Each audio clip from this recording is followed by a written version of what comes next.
That flood threat, it just won't quit across the country this week. The focus, it has been the eastern seaboard. On Monday, the flooding, we learned, it turned deadly in New Jersey. And from the sky, what's left behind, just a muddy mess. People's belongings, their livelihoods, some of them washed away. A lot of people, too, won't get much of a breather because we're expecting more storms. They could move in today. We have a threat tomorrow.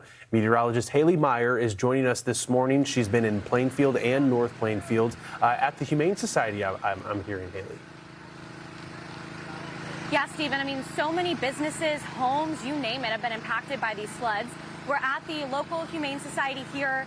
The animals were impacted by the floodwaters. We had some brave rescuers swam through the water to rescue all of the animals. They had zero loss of life. And so one of those brave people is here with me now. We have one of their board members, Sal.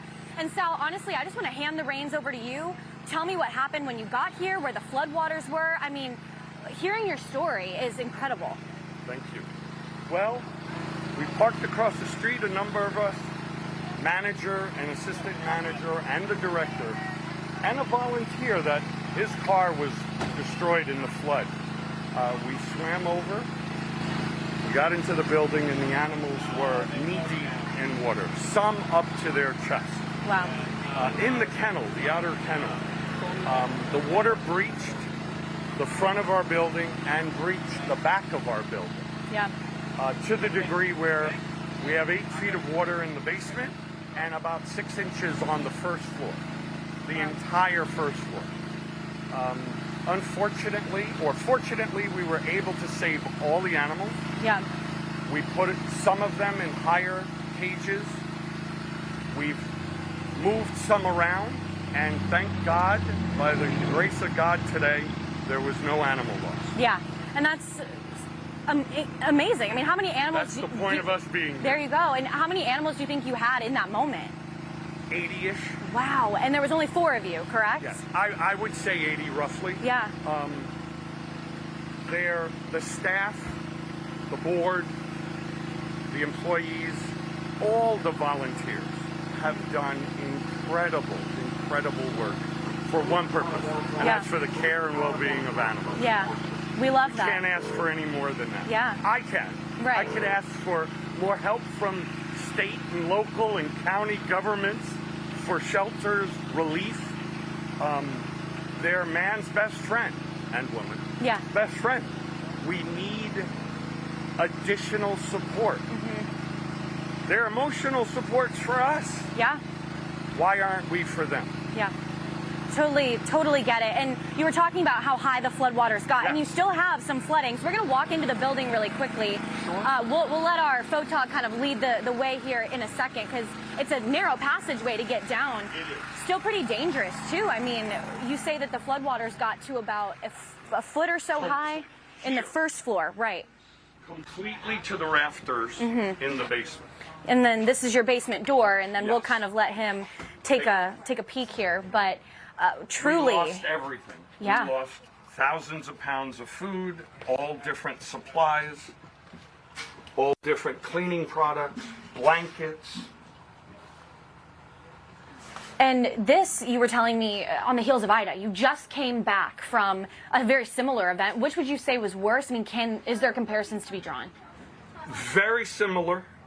Basement was totally flooded 4 years ago during Ida. This year, I would say 6 inches to 1 foot more. Wow. More products, more donations, more food destroyed this year. Yeah. 4 years ago, we took on this huge task of replacing walls and ceiling and insulation, and we're fearful that we may have to do it again. Right. All of our heating, air conditioning, all of those units, the boiler downstairs, the hot water heaters, everything has been destroyed. Yeah. Well, real quickly for people who are listening, you've had so many donations. Is there anything that folks who want to get involved and to help you can do? Yes, I mean, we have, the last 2 days, the public has incredibly come out and supported us. Right now, we have a storage issue of all the blessings we've received. We had the food, we have the kitty litter, we have the many different products, the blankets, even Red Cross donated dozens of blankets.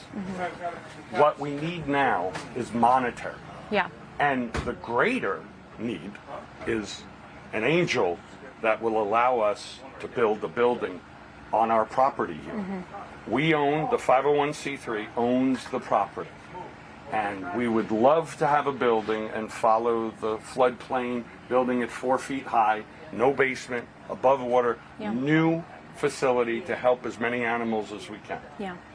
I mean, a long way to go, but again, so many blessings that have been here, people, monetary. I mean, no matter what, this has been incredible to see the resilience that you guys have. And thank you so much for sharing your story here. And we'll kind of continue to take stock of the property. But this is just one of so many communities that were impacted by the floods. And this, unfortunately, has been happening time and time again. And more flood concerns are around the bend here. Not to that same magnitude, you guys. But I mean, obviously, any more rain when you're dealing with something like this is just worst case scenario. It really is, and it's a good outcome that we had. All right, Fox Weather Meteorologist Haley Meier, appreciate it. These storms, once they arrived, they did not